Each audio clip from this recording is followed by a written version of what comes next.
Kamusta po kayo ngayon, sir? Una sa lahat, bakit po kayo nag-attend ng seminar natin ngayon? Actually, pangatlo ko na yata. Opo. Or anyway, gusto ko lang na ma-refresh dun sa tutunan. First of all, masaya kasi naka-attend na ako second time. Kasama ko recruiter ko, Kuya Papa. First of all, siyempre, for safety, di ba?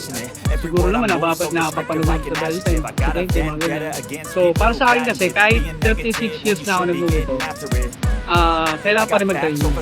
What I mean, continuous improvement. Unang-una, I'm an advocate of road safety, lalo ngayon, road safety month ngayon. So, angat naman natin lahat is yung safety is always top priority. Kaya ako na-engage dito, so matagal na rin ako nag-ride 3 years. So, kailangan ko pa rin matuto.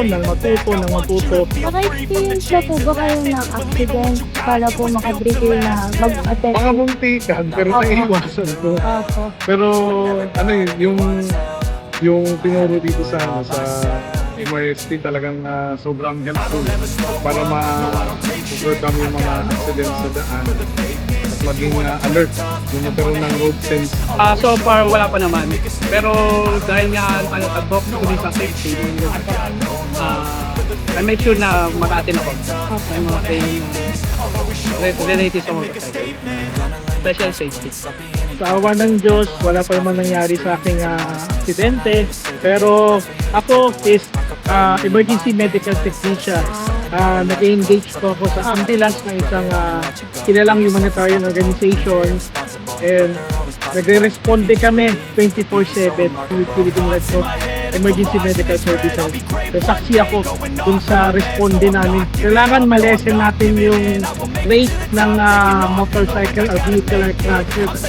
So dapat ipalaganap natin yung road safety principles para lahat ng mga mamamayan pati. So, at the end of the day po, kamusta naman po yung training natin? May natutunan po ba tayo?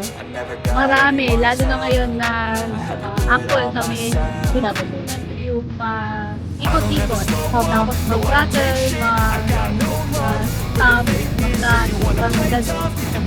Natutunan ko yung dito sa salong na maging relax dating sa riding ng motorcycle.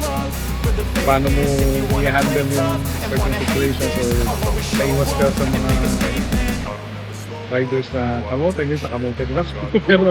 pero anyway, maganda na mapaalalahanan ulit. From the first batch hanggang ngayon na batch na to, na marami na, Opo. so far, iba-iba yung natutunan ko at marami akong natutunan.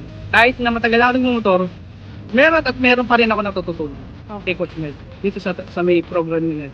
Ang natutunan ko po dito is yung mga prinsipyo sa tamang pagsakay ng motorsiklo, tamang pag-maneuver, and yung mga basics sa cornering, hindi basta-basta mag-i-increase ng speed para hindi ka mag-overshoot.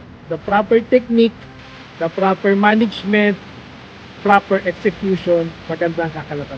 Babalik ako dito sa school ni Coach.